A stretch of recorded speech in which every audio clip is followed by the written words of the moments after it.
Hello বন্ধুরা, কেমন আছো সবাই? আশা করছি সকলে ভালো আছো। প্রিয় বন্ধুরা, আজকে তোমাদের জন্য নিয়ে এলাম আরও একটি নতুন গল্প। আশা করছি তোমাদের দাঁড়িয়ে যাবে, তাই ভিডিওটা শুরু থেকে শেষ পর্যন্ত দেখো। সন্ধ্যার আকাশে মেঘ জমেছে একসাথে। মেঘগুলির আলিঙ্গনে ও ভালোবাসার উত্তাপে মেঘগুলি আর স্থির থাকা সম্ভব নয়।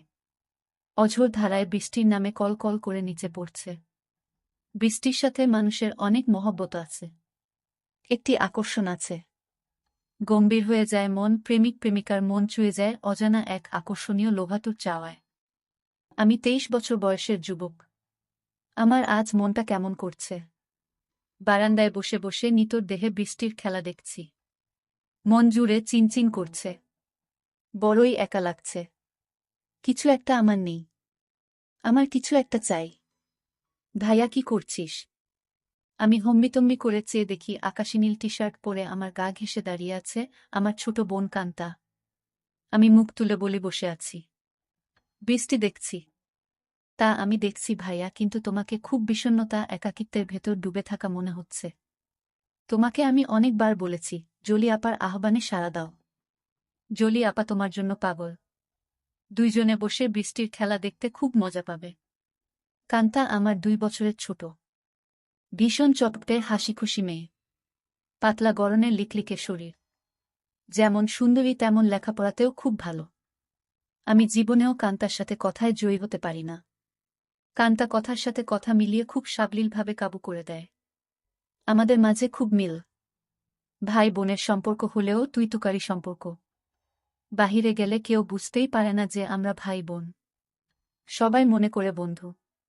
কান্তা জলিকে খুব ভালোবাসে, তাই কান্তার আশা আমি জলির সাথে প্রেম করি। জলিও অনেকদিন যাবৎ আমার সাথে সম্পর্ক করতে চেষ্টা করে যাচ্ছে। আমি প্রায় 1 বছর নেশায় আসক্ত ছিলাম। কান্তার কারণেই আমি সেখান থেকে ফেরত এসেছি। কান্তা আমাকে খুব ভালোবাসে। মা আমার নারী আন্দোলন করে, যা আমার পছন্দ নয়। নিজেকে প্রচার আর প্রসার করায় আম্মা খুব ভালোবাসে, তাই নিজের টাকা খরচ করে আন্দোলন করে, কিন্তু নিজের অনেক ভুল নিজেই দেখে না। সন্তানের উপর অধিকার আছে, তবে তাদের দেখার সময় উনার নাই। আমরা ভাই বোন ছোট থেকেই কেয়ার করি না আম্মাকে। আব্বা খুব ব্যস্ত ব্যবসায়ী মানুষ।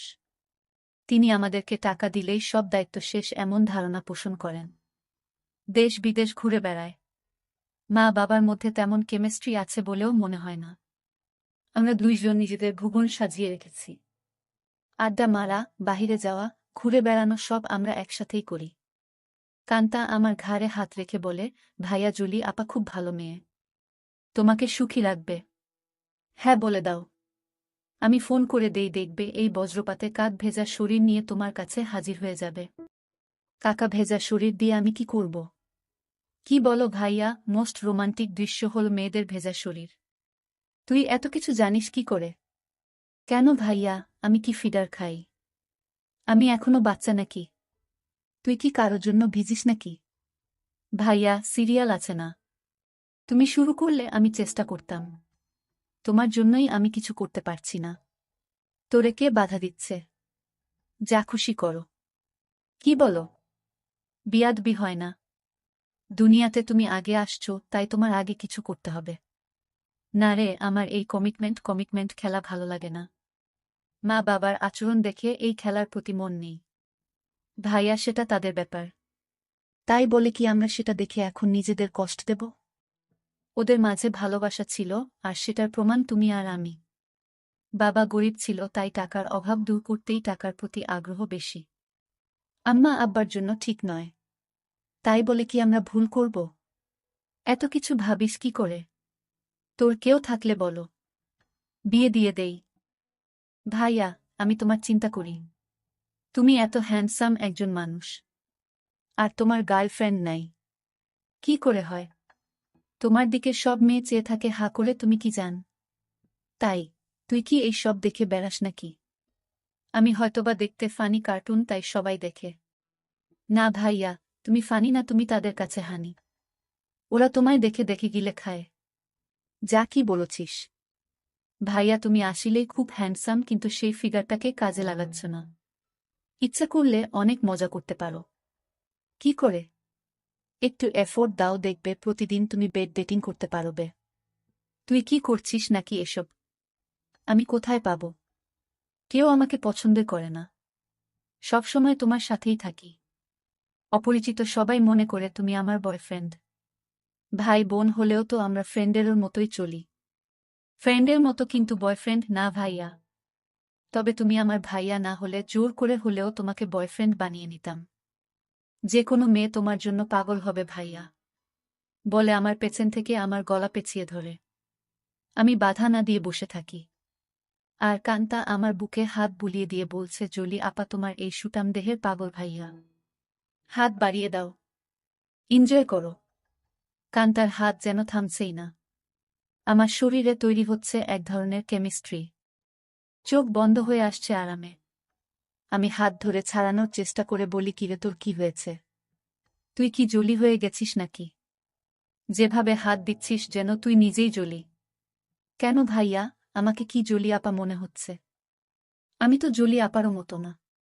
কে বলছে? তুই অনেক সুন্দরী। কে আছে তোর মতো এত সুন্দর? আমি যদি তোমার বোন না হতাম, তুমি কি আমার সাথে প্রেম করতে? অবশ্যই করতাম। তোর মতো রূপবতী রাজকন্যা পাওয়া ভাগ্যের ব্যাপারও। কান্তা চট করে আমার সামনে এসে বসে আমার দুই পায়ের ফাঁকে। আমার দিকে চেয়ে থেকে বলে, ধন্যবাদ ভাইয়া, তোমার কাছ থেকে কমপ্লিমেন্ট পেয়ে আমি অনেক খুশি। You deserve a kiss from me. বলেই দিয়ে দেয় আমি কিছু বোঝার আগেই। কি করছিস কান্তা? কেন ভাইয়া, ভালো লাগেনি? ভাই বোনে লিপ টু লিপ দেয় নাকি? কুইক হয়। নো প্রবলেম ভাইয়া, বলে আমার মুখের খুব কাছাকাছি মুখ রেখেই কথা বলছে। সত্যি বলতে কি আমার ভালোই লেগেছে। কান্তা যেমন বুঝে গেছে সেটা তাই চট করে বলে উঠে, ইউ এনজয় ইট ভাইয়া। আমার দিকে চেয়ে বলে, সরি ভাইয়া। উঠে দাঁড়িয়ে রুমে চলে যায়। আমি সেখানে বসে থাকি অনেকক্ষণ। কাজের মেয়ে ডাকে সাড়া দিয়ে খাবার খেতে যাই। কান্তা আজ খাবে না, তাই আমি একাই খেয়ে রুমে গিয়ে ঘুমিয়ে যাই। কান্তার সাথে আমার দেখা হয় না আজ 2 দিন। লজ্জায় আমিও দেখা করার ইচ্ছা করিনি, কিন্তু আজ আমাদের নানিকে দেখতে যাওয়ার কথা এবং খালাতো ভাইয়ের বিয়ের ব্যাপারে আমাদের অনুষ্ঠানের পরিকল্পনা নিয়ে সকল আত্মীয়স্বজন নিয়ে মিটিং আছে সন্ধ্যায় খালার বাসায়। কান্তার মোবাইলে টেক্সট দিয়ে আমাকে জানিয়ে রেখে বলে সে খালার বাসায় চলে যাবে, যেন আমি মিস না করি, কিন্তু নানির বাসায় সে যাবে না। আমি নানির বাসা থেকে খালার বাসায় গিয়ে দেখি সবাই বসে আছে। আমাদের মিটিং শেষ করে রাত 12। একটা হোভার ডেকে বাসায় আসি। প্রায় সবাই গাড়ি নিয়েছিল, কিন্তু কান্তা কারো লিফট নিতে নারাজ। বাসায় এসে যার যার রুমে চলে যাই। আম্মা জানতে চাইল মিটিং কেমন হলো এবং আমরা কি করব। আমরা দুইজনই কালকে বলব বলে বিদায় নিই। আম্মা শুধু বলল, আগামীকাল আমরা কক্সবাজার যাব, তোরা কি যেতে চাস নাকি? আমি বললাম না। কান্তা জবাব না দিয়ে চলে যায়। আব্বা আম্মা দুপুরের ফ্লাইটে কক্সবাজার চলে গেলে আমি আর কান্তা বাসায় বসে আছি। তখন কান্তা বলে, ভাইয়া চলো আজ আমরা বাহিরে ডিনার করি। আমি রাজি হতেই কান্তা ধন্যবাদ দিয়ে কাজের মেয়েকে বলে, আমরা রাতে খাবো না আজ। তুই ইচ্ছা করলে ছুটি নিতে পারিস। কালকেও আমরা থাকব না। আমাদের আগেই কাজের মেয়ে চলে যায় তার স্বামীর বাসায়। আমরা বিকালে বাহির হই ডিনারের জন্য। কান্তা ইচ্ছা করে খুব সুন্দর একটা ড্রেস পরে। দেখতে খুব সুন্দর লাগছিল। ড্রেস দেখে কেউ বলবে না আমি তার ভাই। ভাইয়ের সাথে ডিনার করতে যাচ্ছে। কান্তার চেয়ে থাকা যেন আমার ভালো লাগছে না। কি যেন সে বলতে চায়। কি যেন লুকিয়ে আছে কান্তার ভেতরে। ভাইয়া, তুই আমার প্রতি রেগে আছিস। সেটা কিন্তু একটা ফান ছিল। কেমন করে যেন একটু বেশি হয়ে গেল, তাই না? সরি ভাইয়া, বাদ দে সেই কথা। আমরা তো ভাই বোন, কিন্তু বন্ধু বটে। আমরা ডিনার করে রাত 10টায় আমরা বাসায় চলে আসি। কান্তা ড্রেস চেঞ্জ করে নিচে টিভি দেখতে আসলে দেখে আমি বসে আছি। ভাইয়া চেঞ্জ করে আস, মুভি দেখব। আগামীকাল কয়েকজনকে ডেকে নিয়ে পার্টি দেব। কি বলো? বেশি না। তুই যাকে ইচ্ছা বলে দিস আসতে। আমি রাজি। যেন ওসব জিনিস না আনে। আমি একটা শর্ট পরে নিচে এসে একটা হিন্দি মুভি দেখছি। কান্তাও শর্ট পরা। মা বাবা না থাকলে আমরা প্রায় সময়ই তা পড়ি। অনেকক্ষণ কান্তা কোনো কথাই বলেনি। অন্য সময় মুভি পছন্দ না হলে বা সাউন্ড বেশি কম নিয়ে ঝগড়া করে। আমি প্রথম কথা বলি, কিরে কান্তা, কফি খাবি? দাঁড়াও ভাইয়া, আমি বানিয়ে নিয়ে আসি। বলে কিচেনে চলে যায় এবং কেটলিতে পানির সুইচটা দিয়ে অপেক্ষা করে। আমিও গিয়ে পাশে দাঁড়াই আর বলি, তোর মন খারাপ নাকি? কিছু তো বল। না ভাইয়া, আমার সেই ভুলের জন্য খারাপ লাগছে। কি যে বলিস, কি হয়েছে? আমি কিছু মনে করি নাই। ভালোই লেগেছে। ভালোই লেগেছে কথাটা বললাম কারণ কান্তা যেন সহজ হয় একটু। তোমার ভালো লেগেছে? তা আমি তখনই বুঝেছিলাম। কফি নিয়ে আমরা সোফায় পাশাপাশি বসে টিভি দেখছি। কান্তা আমার গাড়ে মাথা রেখে বলে, ভাইয়ে তুমি আম্মা আব্বাকে বলে আমাকে বিয়ে দিয়ে দাও। এত তাড়াতাড়ি বিয়ে করতে চাস কেন? আমি, না ভাইয়া, তুমিও করো। আমাদের তো আর লেখাপড়া করে চাকরি করতে হবে না। তাহলে এনজয় করি। কি বলো? দেখলে না তুমি আমার সাথেই কি মজা পাইলে? ভাবি হলে তো আরো পেতে নাকি? কেন? ভাবির কি দুইটা মুখ? আলাদা মজা লাগতো। আরে না ভাইয়া, মুখ একটা, জিহবা একটা ছাড়াও মজা লাগার আরো জায়গা আছে। আর সেদিন তুমি আমাকেই ভাবি মনে করে তোমার হাত অন্য জায়গারও খুঁজেছিল। কান্তা আমার কুলে মাথা রেখে বুক চেতিয়ে শুয়ে পড়ে। বলছি, জলি আপাকে কালকে ডাক দাও আর ইচ্ছে মতো হাতাও। অনেক বড় বড় আছে জলি আপারগুলো। আমার এত বড় দরকার নাই। ছোটই ভালো। ছোট ভালো বলে আমার গুলির দিকে কুনজরে দেখছ কেন? কি বলছিস? আমি কুনজরে দেখছি তা তুই কি করে বুঝলি? ভাইয়া আমার মাথার নিচের থেকে সংকেত দিচ্ছে। আমি টের পাচ্ছি বলেই হা হা করে হেসে উঠে বসে আর বলে, ভাইয়া আমি এখন জলি আপাকে ফোন দেই। এই ধূপসি মোটা জলি আমার লাগবে না। তোমার কি আমার মতো শুকনা কাঠ পছন্দ? তবে জলি আপা কিন্তু এক্সপার্ট। শুনেছি খুব আনন্দ দেয়। আমাকে অনেক কিছু শিখিয়েছে বলে আমার চোখে চোখ রেখে কেমন একটা ইশারা দেয়। আর বলে, তুমি কিন্তু আমার বুকে হাত দিয়েছিলে ভাইয়া সেদিন। কি করছিস কান্তা? তোর কি লজ্জা নাই? কান্তা আজব সব কাজ করতে লাগল। আমি বললাম, কান্তা তুই কিন্তু অনেক দূর চলে যাচ্ছিস। ভাইয়া আমি অনেক দূর যাচ্ছি না। ভাইয়া এই মুহূর্তে আমার ভালো লাগছে তোমার জিনিসটা ধরে রাখতে। আর সেটাই সত্য। প্লিজ বাধা দিও না। কান্তা তুই আমার ছোট বোন। খুব আদরের। আমি চাই না সামান্য একটু ভুলের জন্য আমাদের জীবন নষ্ট হোক। ভুলের মাঝে আমরা বেঁচে থাকি। ভাইয়া আমাদের সম্পর্কে ফাটল ধরবে না। কান্তা এইসব তুই শিখলে কোথায়? ভাইয়া বয়স হয়েছে, মুভি দেখি আর আমার কাছে রাবারের একটা আছে। সেটা দিয়ে প্রতিরাত প্র্যাকটিস করি। সব শিক্ষার বড় শিক্ষা হলো সেটা। সব মেয়েদেরই বিয়ের আগে এই শিক্ষা অর্জন করা উচিত। অনেকক্ষণ আমাদের মাঝে কোনো কথা নেই, শুধু একে অপরের শ্বাসরুদ্ধকর মুহূর্তকে এনজয় করি। এত সুখ এত আয়েশ জীবনে পাই নাই। কান্তা আমার কানের কাছে বলে, ধন্যবাদ ভাইয়া। তুমি তো বাজিমাত করে দিয়েছ। আমার খালতো ভাই সোহানের বিয়ে আগামীকাল। আমরা খালাতো মামাতো ভাই বোন 15 জন। আর সোহান সবার বড়। ভাই 10 জন আর বোন 5 জন। এই প্রথম একজন ভাইয়ের বিয়ে। গত বছর সোহানের বোন লিজার বিয়ে হয়েছে। অনেক আনন্দ ফুর্তি করেছি আমরা। কান্তা আর লিজা আমাদের সকল ম্যানেজমেন্টের দায়িত্ব নিয়েছে। খুব ব্যস্ত। আজও সকাল সকাল চলে গেছে। সোহান ভাইয়াদের ছাদে ডিজে পার্টির আয়োজন হবে আজ রাতে। আব্বুর ক্লায়েন্ট ঢাকায় কানাডা থেকে আসছে। তাই সকাল সকাল হোটেল থেকে তাদের নিয়ে ব্রেকফাস্ট করে ফ্যাক্টরি পরিদর্শন করতে হবে। আম্মু অনেক রাগ করেছে কারণ আম্মু চায় বিয়ের বাড়িতে যেন থাকে। বিয়ের দিন সারাদিন ছুটি আছে বলে আব্বু চলে যায়। আমি 11টায় ঘুম থেকে উঠে দেখি সেজেগুজে বসে আছে, খালার বাসায় যাবে এবং সেখান থেকে মেয়ের বাড়িতে কিছু জিনিস নিয়ে যেতে হবে। আমাকে দেখেই বলে, কিরে আজ অন্তত একটু তাড়াতাড়ি উঠলে কি হয়? কাজের মেয়েকে না বলে আজ নিজেই নাস্তা দেয় আমাকে। আর ফোনে বড় খালার সাথে স্পিকারে দিয়ে কথা বলছে। ড্রাইভার আমাদের বাসার সামনে বসে আছে যেন তাড়াতাড়ি যায়। কি ব্যাপার আম্মু, আজ নিজে এত আদর করে নাস্তা দিচ্ছ ব্যস্ততার মাঝেও? ফোনে থেকেই আম্মু বলে, তুইও তো আম্মুকে আদর করে অনেক কিছু খাইছিস তাই। একটু চামচামি করছি যেন আসল জিনিসটা পাই। বড় খালা বলে, কার সাথে কথা বলছিস ছাবিনা? ছাবিনা আমার মায়ের নাম। আপি অঙ্কিত। এখন ঘুম ভাঙল। সবাই ভাবছে অঙ্কিত রাগ করেছে। ওকে সাথে করে নিয়ে আয়। ফোনটা অঙ্কিতকে দে। আপি শুনছে, কথা বলো। এই অঙ্কিত গতকাল আসলি না কেন? সবাই ভাবছে তুই রাগ করেছিস। কারো ফোন ধরিস নাই কাল বিকালে। রাগ করিব কেন? গতকাল আম্মুর একটা বিশেষ অ্যাসাইনমেন্ট নিয়ে ব্যস্ত ছিলাম। সেটা করে দিয়েছি। তাই আম্মু আজ খুব খুশি। 2টার আগেই চলে যাব খালা। আমার নাস্তা শেষ হতেই আম্মু এসে বলে, এই অঙ্কিত, আমরা আবার কখন করব সেটা ভেবেছিস? এত ব্যস্ত হচ্ছ কেন? এই 3 দিন আমরা খুব ব্যস্ত থাকব। ওমা, 3 দিন? ড্রাইভার বাহিরে বসে আছে। এখন যাও, দেখি সময় করে একটা কিছু করে দিব। কাজের মেয়েকে 3 দিন ছুটি দিয়ে আম্মু বলে, যা তোর স্বামীর সাথে এনজয় করো। 2000 টাকাও হাতে দেয়। শান্তা নামের কাজের মেয়েটা আমাদের পরিবারের খুব ভালো সম্পর্ক। আমরা সবাই নিজের মতোই ভালোবাসি।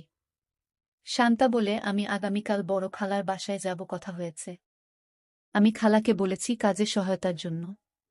তাহলে তো খুব ভালো। আমাকে না জানিয়ে তোরা সব ঠিক করে ফেলেছিস। খালা আমাকে চিঠি দিয়ে দাওয়াত দিয়েছে। অনেক কাজ আছে না?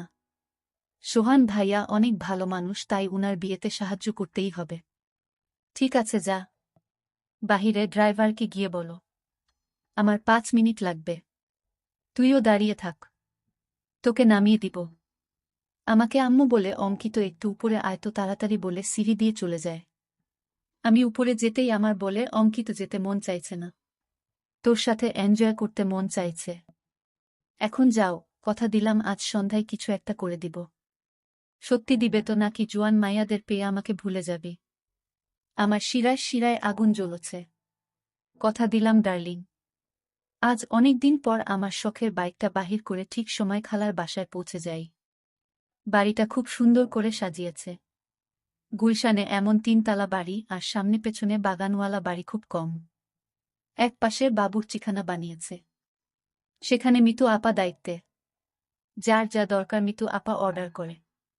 আমাকে দেখেই বলে, এনিথিং স্পেশাল লাগবে? না আপু, সবার স্পেশাল থেকে একটু একটু করে চেকে নিলেই আমার হবে।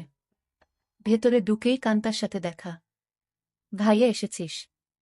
চল উপরে যাবি, ছাদে। আয়োজন কেমন হয়েছে দেখবি। বলে টেনে উপরে নিয়ে যায়। সাথে সাথে অনেকেই যায়। খুব সুন্দর হয়েছে। পার্টি কখন শুরু হবে? 6টার সময়, 12টায় শেষ। কান্তা সবাইকে বলে, এই তোরা সবাই নিচে যা। খাবারের কি খবর দেখো। আমি ভাইয়ার সাথে একটা সিক্রেট কথা বলে আসছি। নিশা রাগ করে বলে, এক বাসায় থাকো। সিক্রেট কথা বাসায় বলে আসতে পারো না? যা পাকনামি করবি না। যখন আসছি ভাইয়া ঘুমাচ্ছিল। এই সিক্রেট কথাটা না বললে কাজে মন দিতে পারছি না। কান্তা আমাকে এক কোনায় নিয়ে বলে, কি খবর মাই হিরো? রাতে টায়ার্ড ছিলে তাই বলে কি দরজা বন্ধ করে ঘুমিয়েছিলে? সকাল থেকে ছটপট করেছি। জানি তুই ডিস্টার্ব করবি তাই বন্ধ করে দিয়েছিলাম ভালো ঘুমের জন্য। ভাইয়া, আমরা 1 বোতল শরাব নিয়ে আসছি। রাতে খাবো। খাবি নাকি? দেখা যাক। কান্তা মুচকি হাসি দিয়ে চলে যায়। জমে উঠেছে আমাদের ডিজে পার্টি। সোহানের চোখে মুখে আনন্দ। 3 বছরের প্রেমিকা তিন্নি বউ হয়ে ঘরে আসছে। মা বাবা ভাই বোন বন্ধুবান্ধব মিলিয়ে প্রায় 15 জন মানুষ ছাদে। খাচ্ছে, গল্প করছে, মিউজিক শুনছে, ড্যান্স করছে। আমার কাছে এই সব আনন্দ খুব বাড়াবাড়ি মনে হচ্ছে। অযথা টাকা পয়সা নষ্ট। দেশে অনেক গরিব আছে। সেই দিকে খেয়াল রাখা উচিত আমাদের। আমি কথা প্রসঙ্গে সোহান ভাইয়ার সাথে শেয়ার করি। সোহান ভাইয়া উঠে দাঁড়িয়ে মাইকের কাছে চলে যায় এবং মাইক হাতে নিয়ে বলে, লেডিস অ্যান্ড জেন্টস, আমার ছোট ভাই অঙ্কিত এইমাত্র আমাকে বলল ওর কাছে এই পার্টি খুব বাড়াবাড়ি মনে হচ্ছে। অযথা আমরা টাকা পয়সা খরচ করছি। অঙ্কিতের কথাটা আমার ভালো লেগেছে। আমি আমার ব্যক্তিগত ফান্ড থেকে 5 লক্ষ টাকা আমার খালা ছাবিনার মাধ্যমে গরিব অসহায় মহিলাদের সাহায্য করব। সবাই হাত তালি দিয়ে সোহান ভাইয়ার চেয়ে আমাকেই বেশি ধন্যবাদ জানায়। আম্মু আমার কাছে এসে বলে, অনেক খুশি হয়েছি। আরও বেশ কয়েকজন এই ফান্ডে দান করেন। প্রায় 30 লক্ষ টাকার প্রমিস হয়। আম্মু মাইকে গিয়ে সবাইকে ধন্যবাদ জানিয়ে বলে, কি করে সঠিকভাবে এই ফান্ড ভালো কাজে ব্যবহার হয় সেই জন্য অঙ্কিত সোহান আমার সাথে কাজ করবে। সোহান ভাইয়া আমাকেই দায়িত্ব দিয়ে দেয় যেন আম্মুর সাথে কাজটা সঠিকভাবে করি। আম্মু আবার আমার কাছে এসে বলে, আর দেরি সহ্য হচ্ছে না। আম্মু পাগল নাকি তুমি? কান্তা আমাদের পাশে এসেই বলে, কি খবর ভাইয়া? আম্মুর নতুন পার্টনার হয়ে গেলে। আমি কান্তাকে বলি, তুই ইচ্ছা করলে আমাদের পার্টনার হতে পারিস। বিনিময়ে কিছু দিতে হবে নাকি? আমাকে কিছু দিয়ে দিস হয়ে যাবে। এই কথাই তো আম্মু বলছিল, আর তুই চলে আসলি। দিয়ে দিব, নিয়ে যেও, পার্টনার হতে চাই বলে চলে গেল। আম্মু আবার বলে, এই অঙ্কিত কিছু বলো না। আমার এখন চাই। এখন কোথায় কি করে হবে? শত শত মানুষ। আমি জানি না, তুই একটা কিছু করো। নয়তো সবার সামনে খুলে ধরব কিন্তু। আম্মু কথা শেষ করতে না করতেই ফোন বেজে ওঠে। আম্মুর খুব ঘনিষ্ঠ বান্ধবীর স্বামী কার অ্যাক্সিডেন্ট করেছে। আম্মুর সাহায্য চায়। আম্মুর পরিচিত হাসপাতালে আছে। ওদের অবস্থা তেমন ভালো না। আম্মু সবার কাছে বলে কিছুক্ষণের জন্য যেতে চায়। সাথে আমাকেও নিয়ে যেতে চায়। সবাই তাড়াতাড়ি চলে আসার কথা বলে দেয়। কান্তা আমার পাশে এসে বলে, ভাইয়া কি খবর? আম্মু দেখি তোমাকে ছাড়া এখন চোখে পথ দেখে না। কি ব্যাপার? আম্মু কান্তাকে বলে, তুই যদি যেতে চাস চল আমাদের সাথে। না আম্মু, তোমাদের ডিস্টার্ব হবে আমি গেলে। আমি এখানেই আছি। সোহান ভাইয়া ড্রাইভার আমাদের নামিয়ে দেয় হাসপাতালে। আম্মু ডাক্তারের সাথে দেখা করে বলে, উনি আমার রোগী। আপনারা চিকিৎসা করুন। টাকা পয়সা আমি দেখব। আম্মুর বান্ধবী শিলাকে সান্ত্বনা দিয়ে বলে, চিন্তা করিস না, ঠিক হয়ে যাবে। তোরা কোনো টাকা দিস না। আমি পরে এসে সব ঠিক করব। তোর কাছে টাকা না থাকলে বলিস। সোহানের বিয়ে বাসায় বহু মেহমান আমার জন্য অপেক্ষা করছে। আমি এখন যাই। আমরা একটা ট্যাক্সি করে সোজা আমাদের বাসায় চলে আসি। আমার রুমে ঢুকে আম্মু বিছানায় গিয়ে আমাকে বলে, কই তুই আয়। আমাদের হাতে সময় নাই। মাত্র 1 ঘন্টা সময়।